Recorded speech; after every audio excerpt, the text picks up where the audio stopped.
এরপরেও রাস্তাঘাট সব আমরা সচল রাখতে পেরেছি। এত মানুষের চাপের পরেও গাড়ি কিন্তু সব দিক দিয়ে চলাচল করছে। সুতরাং যে সমস্ত পুলিশ বন্ধুরা এই কাজে পূর্ণ মাত্রায় সহযোগিতা করছেন, আমি তাদেরকে আন্তরিক ধন্যবাদ জানাচ্ছি। দুটো তিনটে কথা বলবো। প্রথম নাম্বার কথা হলো, এই লড়াইটাকে যারা শুধুমাত্র মুসলমানদের সংগ্রাম ভাবছেন তারা ভুল করছেন।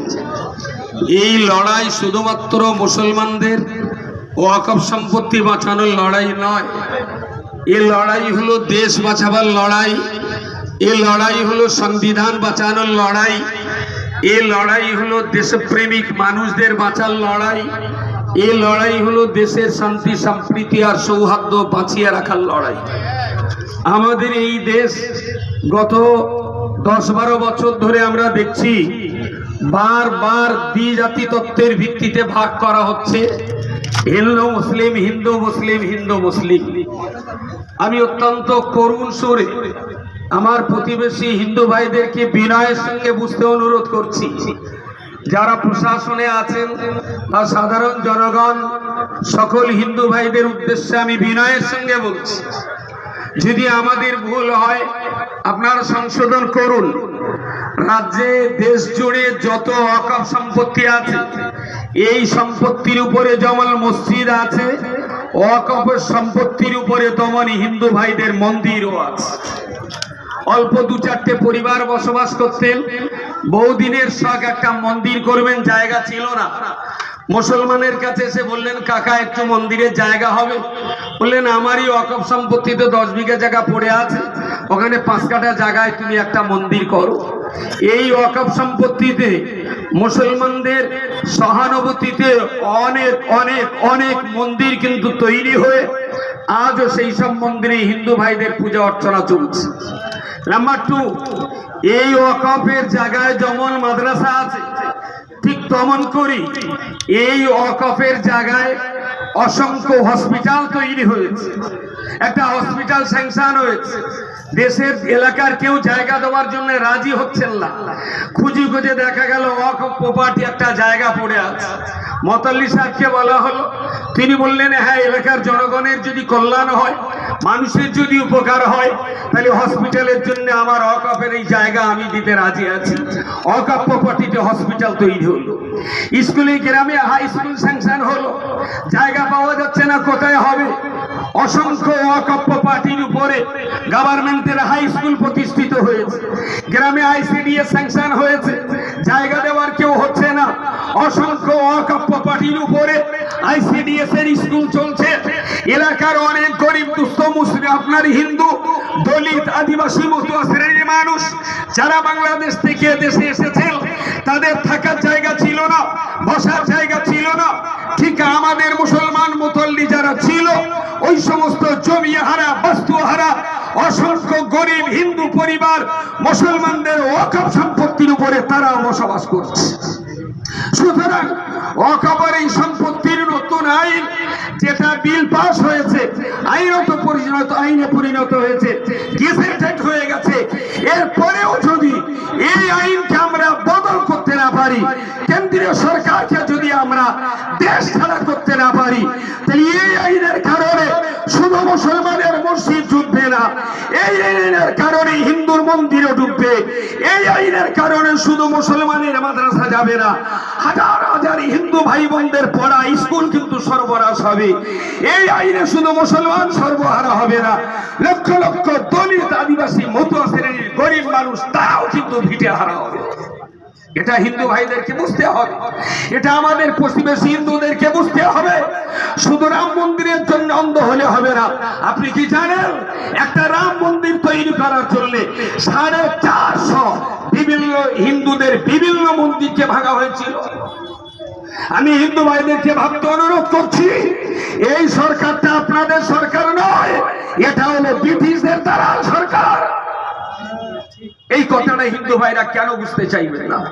কেন আপনারা বুঝবেন না? আপনাদের বোঝার জন্য আমি চরণধুরীকে প্রণাম জানিয়ে বলছি, আপনারা বুঝুন দেশটা আসলে কাদের? আরএসএস এর না দেশের জনগণের? খুবই দুর্ভাগ্যজনক বলছি, গত 12 বছর ধরে শুধু একটাই আওয়াজ, হিন্দু মুসলিম হিন্দু মুসলিম হিন্দু মুসলিম। দুর্ভাগ্যজনক কথা, দুর্ভাগ্যজনক কথা। দেশের মানুষের সুবিধা, দেশের মানুষের খাওয়া পড়া, দেশের মানুষের শিক্ষা দীক্ষা, দেশের মানুষের কল্যাণ, দেশের জনগণের উন্নয়ন, এসব কিছু ভাবনা চিন্তা মাথায় নেই। একটাই ভাবনা, হিন্দু মুসলিম। হিন্দু মুসলিম আপনি আর আমি ঝগড়া করি, ওরা সেই সুবাদে রেলটা বেচে দিচ্ছি। হিন্দু মুসলিম আমি আর আমি ঝগড়া করি, ওরা সেই সুবাদে প্লেনটা বেচে দিচ্ছি, এয়ারলাইন্স বেসরকারি হয়ে যাক। হিন্দু মুসলিম আমি আর আপনি ঝগড়া করি, ওরা সেই সময় ইলেকট্রিসিটি টাকা আদানি আপনাদের কাছে বিক্রি করে দিক। হিন্দু মুসলিম আমি আর আপনি ঝগড়া করি, কবে দেখবে ভারতের পার্লামেন্টেও হয়তো আদানি আম্বানিদের নামে বিক্রি করা হয়ে গেছে। কি লাভ করেছেন হিন্দু মুসলিম ঝগড়াবাদী? কি লাভ করেছেন সাম্প্রদায়িকতায়? লাভ তো তাদের হয়েছে, লাভ তো তাদের হয়েছে।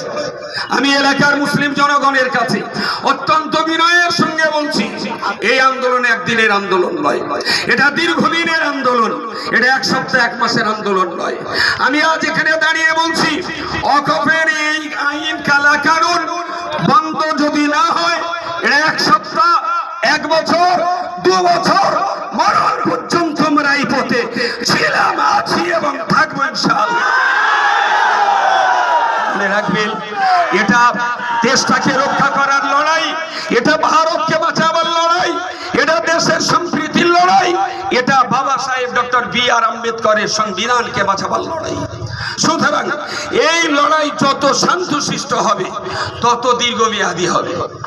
যদি আপনারা উত্তপ্ত হন, যদি আপনারা অধৈর্যশীল হয়ে পড়ে, জানবেন একটা সভা করেই কিন্তু আইন বাতিল হবে না। সারা দেশ জুড়ে আন্দোলন হচ্ছে। আপনাকে দেশের জনগণের সহানুভূতি আদায় করতে হবে, আপনার প্রতিবেশী হিন্দু ভাইদেরকে বোঝাতে হবে, আপনার এলাকার কাছের মানুষ যারা আছেন তাদের বোঝাতে হবে। আপনি যত বেশি মানুষের সহানুভূতি পাবেন, তত বেশি আপনার এই আন্দোলন দীর্ঘমেয়াদী হবে। আর আপনি যদি মানুষকে রাগিয়ে তোলেন, দেশের জনগণের যদি ক্ষতি করেন, দেশের জনগণ যদি কষ্ট পায়, তাহলে কিন্তু আমরা মানুষের সহানুভূতি হারাবো, আমাদের আন্দোলন কিন্তু স্থগিত হয়ে যাবে। সেই জন্য বিভিন্ন জায়গার অল্প 2-3টে ছবি যেটা দেখেছি, এটা অত্যন্ত দুঃখজনক। যেই বা যারাই করুক, আমরা তাদের সঙ্গে একমত নই। আমরা গান্ধীজির আপনার অহিংস আন্দোলনে বিশ্বাসী, আমরা গান্ধীজির অহিংস আন্দোলনে বিশ্বাসী।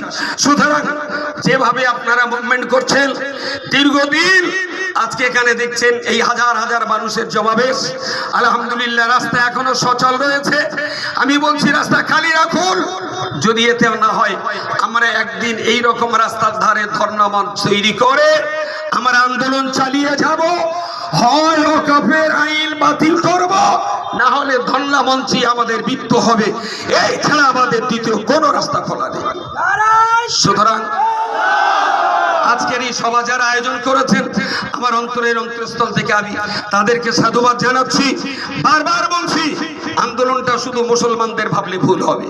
আসুন হিন্দু মুসলিম শিখ ইসাই আমরা সবাই মিলে আন্দোলনের শরিক হই, সবাই মিলে দেশব্যাপী একটা ঝড় তুলি। জানবেন, যত শান্তিপূর্ণ আন্দোলন করবেন, তত কিন্তু RSS এর পা কাঁপবে, তত নরেন্দ্র মোদী অমিত শাহ তারা সাংঘাতিকভাবে ভীত হবেন। আর আপনারা যদি অস্থির হন, ধৈর্য হারার পরিচয় দেন, তাহলে আলটিমেটলি RSS এর হাত কিন্তু শক্ত হবে। এটা আপনাদেরকে বারবার মাথায় রাখতে হবে। শেষ কথা বলছি, অনেক দিনের আগে একটা গল্প পড়েছিলাম। ওই একটা অল্প পানির ডোবায় অনেকগুলো চুনোপুঁটি মাছ ওরা বসবাস করে থাকে, সেই সঙ্গে 2-4টে খেঁকড়া টেকড়া থাকে। এখন পানি কমে গেছে, একটা বগ এসে প্রতিদিন 2-4 পা হাঁটে আর 1-2 করে পুঁটি মাছটা ধরে খায়। এখন খেতে খেতে পুঁটি মাছ, চুনো মাছ, ঝায়া মাছ যা ছিল সব খাওয়া হয়ে গেছে। এখন ওতে 2-4টে ক্যাঁকড়া ঘুরছিল। এখন ওই বগের মাথায় ঢুকেছে ক্যাঁকড়ার ঘেনু কিরকম মজা, ওইটা জীবনে একটু খাওয়া লাগবে। এখন ক্যাঁকড়াটারে বলছি, জানো বন্ধু, এই জলাশয়ে জল কমে গেছে বলে আমি এই পুঁটি মাছ, চুনো মাছ এদেরকে সব ধরে ধরে অন্য আর একটা অনেক পানি অনেক জলের একটা ডোবা আছে, আমি এখান থেকে ধরে ধরে সব সেখানে দিয়ে আসছি। 2 দিন পরে তো পানি শুকিয়ে যাবে, তবে তুমি কোথায় থাকবে, তুমিও চলো। তার মানে ক্যাঁকড়াটা ধরে ডাঙা এনে তোর মেরে ধরে ঘেনু খাবে, এটা বগের খুব শখ। এখন ক্যাঁকড়া ছোট শক্ত, বগের ছোট শক্ত, এখন দুটোই ধরে আর স্লিপ খায়। তো ক্যাঁকড়া তখন বললো, বন্ধু এইভাবে তো হবে না, তুমি এক কাজ করো, তোমার পিঠে আমার ওই জায়গা দাও, আমি তোমার পিঠে উঠে যাই। এমন ক্যাঁকড়া আস্তে আস্তে বগের পিঠে উঠে গেছে। বগ উড়ে এসে একটা গাছের ডালে বসছে। ক্যাঁকড়া উপর থেকে দেখতে পেলো, বা নিচে তো সেই পুঁটি মাছের কঙ্কাল আছে, চিংড়ি মাছের খোলা আছে, ছোট ছোট চ্যাং মাছের কাঁটা টাটা পড়ে আছে। তাইলে আমার স্বজাতি ভাইদের সব এঁকে এনে ভদ্রলোক খেয়েছে। তাহলে সব দোস্ত সে বলছিল বড় পুকুরে ছেড়েছি। তা বলছে তুমি ঘাড়ের থেকে লাভো, তারপর 1 মিনিট শেষ করছি, ঘাড়ের থেকে নাবো। তা বলছে ওগুলো কি? তা বলছে সে যাই হোক তুমি লাভো। তা বলছে আমি আজকে লাভবো, তবে তোমার গলার উপর থেকে মাথাটা কেটেই লাভবো। অনেকদিন পর ক্যাঁকড়া কিন্তু, বক কিন্তু ক্যাঁকড়ার ফাঁদে পা দিয়েছে। যদি আন্দোলনটা ঠিকঠাক করে চালিয়ে যেতে পারি, এই ক্যাঁকড়ায় কিন্তু বককে পার্লামেন্ট থেকে তাড়িয়ে দিতে পারে। আসসালামু আলাইকুম রহমতুল্লাহ।